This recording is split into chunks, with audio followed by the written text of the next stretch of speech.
Hi, I'm Rachel, and this is my Author's Answer video for November 2023. The Author's Answer series was started by J.D. Archer and his writing group. They had a blog wherein they asked themselves weekly questions, a variety of questions about their reading and writing lives, and then answered them.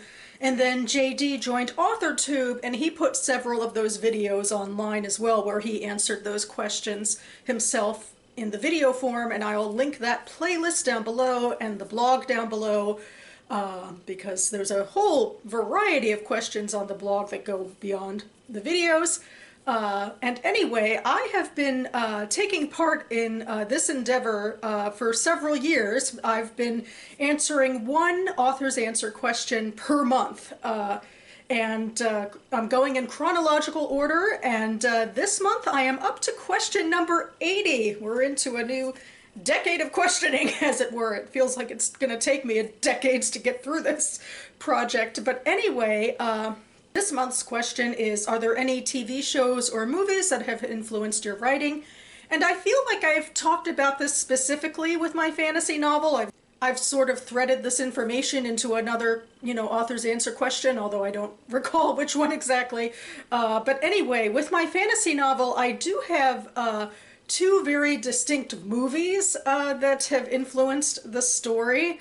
The first one is Peter Pan, particularly the 2003 movie, and sort of the relationship between Pan and Wendy there, influences the relationship between my protagonist and one of the other characters of the story.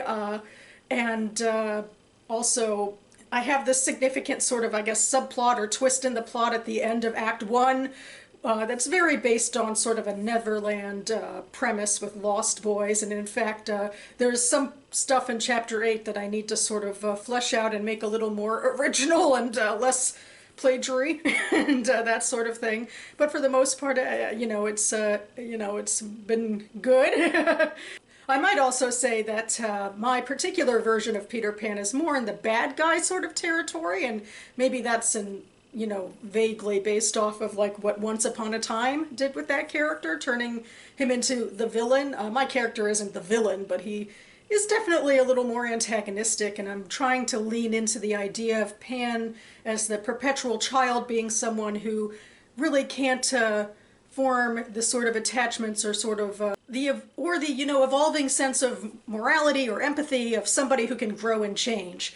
But anyway, the second movie that has influenced me actually is probably, it influences my climax, which I'll get to sooner or later in the novel and drafting it. But it's the version of Little Red Riding Hood with Amanda Seyfried in it, and a particular twist in the story there about who she is and who the wolf is, and I don't know, that's something that has been a very specific influence on something that's going to happen in my plot.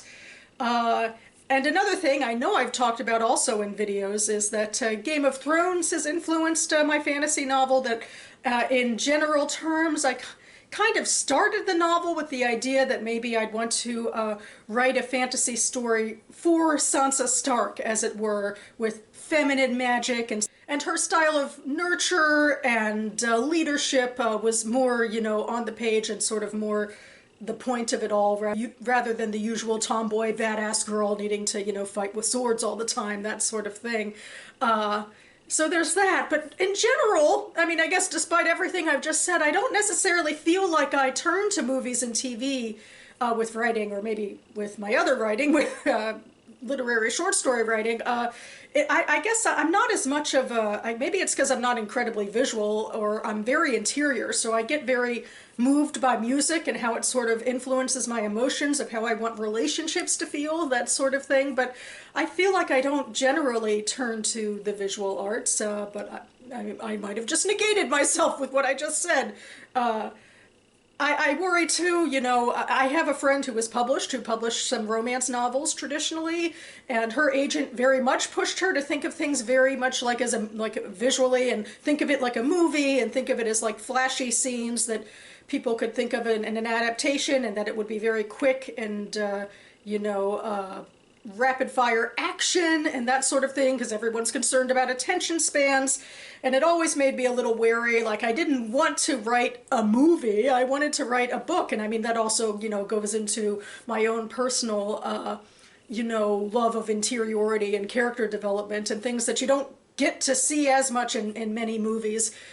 Though I am writing genre fiction with fantasy, so, it might have publishing might have similar parameters for me that it did for her. So I don't know. I mean, that's something definitely way down the line after I get past drafting.